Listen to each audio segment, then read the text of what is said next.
If you are somebody that is still struggling with chess and you make so many mistakes and blunders during your games, then this strategy that I will show you will reduce your amount of mistakes.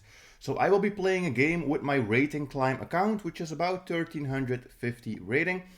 And I will be showing you a very easy strategy you can use to avoid making mistakes and to also find the best opportunities in the game. The opening that you play doesn't matter. You can use this with any opening. So actually I will just play the most simple of openings. I will just put a pawn in the center, develop my knight, play this pawn to e3. And the concept that we are going to use is known as overprotection. So that is what you have to keep in mind, overprotection. So you can see, for example, this pawn, it is under attack. But I already protected it 3 times, even though there is no need for it. My knight is under attack and it is protected twice, but I will still protect it one more time. And that is the first strategy that we are going to use, overprotection. So we just keep protecting our pieces and our pawns as well. Here there's not really much going on. I don't think this will ever work because my queen is here, so I will just castle. And that is our first strategy. And if you go for this overprotection strategy, you basically can't really make any mistakes because your opponent will not really be able to capture any free material. Of course, whenever your opponent makes a move, you have to pause for a moment and think, why did they play this move? They are trying to attack in the center. They also might push and attack my bishop in the future.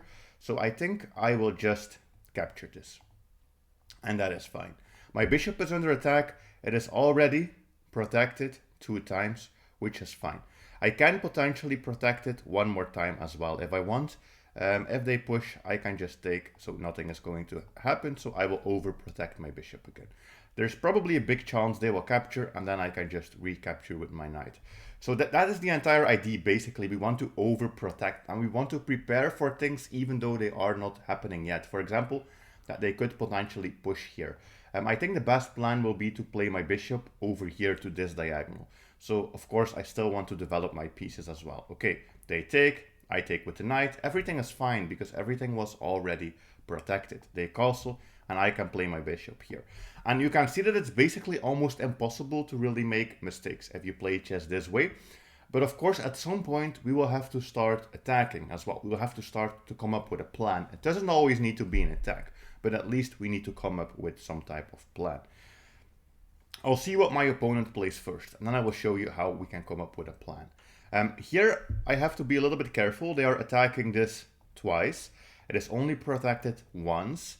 Is that a problem? No, but I can just push it, attack their knight. Their knight has to move again, and basically the problem has been solved before it ever really was a problem. So that is the type of chess that we want to play. Okay, I think it's time that we start thinking about a plan of our own. As well. We could potentially at some point play pawn to c4, try to strike in the center. It would be useful to have a rook there to support that. Pawn to e4, I don't think we are going to play in this position. Moving the queen, I don't really see a purpose. Moving the rook here, also not really a big purpose. So I am going to play this rook here to the c file. So I can maybe try to open up the position a little bit and see what we can do. Of course, this position is still pretty equal, mainly because my opponent just traded a bunch of material. But if you use this overprotection strategy, you will basically never be in trouble, and you will at least have an equal position or even a better position. Because most players don't use this strategy, and they will at some point start playing more dangerous moves, and that is what will allow you to go for tactics. I will also show you in a moment, at least if I can, how you can find the best tactics in the position if there are any. But up to this point, I don't think we have had a single tactic. But yeah, I think it's about time for the first tactics. Although we have to be careful. My opponent is trying to be sneaky. In general, what you want to do is always calculate CCT, checks, captures, and threats. Those might be possible tactics. So they are giving me a free pawn. But if I take it, they can give a check, and I also lose the queen. And the reason why this is dangerous is because my queen would not be protected on this square. If I move my queen here, she is not protected. And that is why such a move is a dangerous move. Here she is protected, so there's not really any problem. What am I going to do? Well, one of my plans was actually to play queen here because that's just a simple checkmate threat that we might potentially go for. And it also develops the queen and it also protects the queen. So that looks logical. Um, Also, if we can get a rook here, then we can take the pawn for free because then we are already protected once we get to that square. And even if they go for the crazy bishop sacrifice, it doesn't matter. They are going for this variation, which is exactly what I thought they would play. Queen here, which I can take. They take with the knight, I take with the bishop, and I damage the pawn structure. So now this will be an endgame grind. We are practically in an endgame where they have the bishop and I have the knight. Let me increase. Yeah, that's fine. So it's an endgame grind, but we have the better pawn structure because they have the doubled pawns and we still have a very solid pawn structure. So I think we will be able to win this. Also, by the way, here at this point, if they capture, they lose the bishop. If they protect the bishop, they lose the pawn. So they can't do anything except lose pawn. And I already calculated this, I think 5 moves ago, before this entire trade, that this was going to be our position. And now this is our position, and of course white is going to win this 100%. We are up a pawn, we have the better structure, so we should win this anyways. They have a dark squared bishop, we have a knight. That means that if we put pawns on the light squares, their bishop is basically useless. For example, it can't touch these pawns, so yeah, it's pretty useless here. I can get my rook to the 2nd or 7th rank, which is almost always the best move in the position, and it also attacks 2 pawns. So we are going to start winning some more pawns. Maybe we can even double up and then go for a blind swine checkmate with the rooks.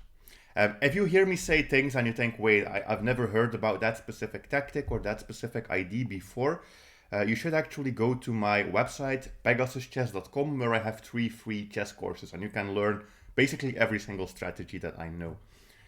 They are trying to go for a attack, but I will at any point just be able to play pawn to g3 and that will be fine. So I don't care. We are just going to capture this. And of course I can take this. I think, honestly, I can take this. If they go for the check, I can move my king. They don't have any other check and they don't have anything basically. Plus their bishop is also under attack. So I think I can just play this. Or I can play g3 and then their entire plan is stopped as well. Yeah, I will play g3, but honestly I think it doesn't matter. I think I could have even just captured and allowed them to crash in with the rook. What I want to do is basically, well, win more pawns if I can. Yeah, that's never going to work because that would just be a free pawn. I will just win some extra material, maybe double up, because trading a pair of rooks would be really nice at this point. As long as they still have the 2 rooks, it is a little bit annoying. And they can always try to play for a trick or a tactic. So I will see if I can double up, maybe win a pawn, win a rook. If we trade the rooks, basically they have nothing left and it's just going to be an easy game.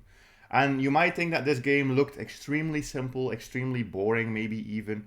But it's just because I have such a solid strategy. Basically no weaknesses, no problems, nothing can go wrong. And I think I can just take this. We are probably going to trade a pair of rooks. I might lose this pawn, by the way, at the end of the variation. Yeah, but it doesn't matter. At this point, I can just take. Then I can take the 2nd rook. Oh, they take with the bishop. That's also fine because I can take this with the knight. Yeah, and I also have this check and I also win this pawn. If they protect it with the rook, they get forked basically. And if they don't, of course I have to watch out again. This is pinned. So they would be able to capture a free knight. But of course we won't fall for any tricks. We will just capture this for free. And yeah, how many pawns do we have extra? I think we are legit up 6 pawns. I don't know if I have ever had a game where I am up 6 pawns. That is just crazy. This guy gave me all of his pawns. What is the strategy? The strategy here, well, first of all, there might be some checkmate and a fork in this position. So that is what I'm going to go for actually. Yeah, I think that's a solid strategy. And I was going to say otherwise, if you don't find anything, probably just pushing pawns. If we just push pawns, we will always get something for free. Um, yeah, this is possible, but then I have this move. That was the other plan. And basically this will always end up with a trade. If they take the rook, I take with the knight.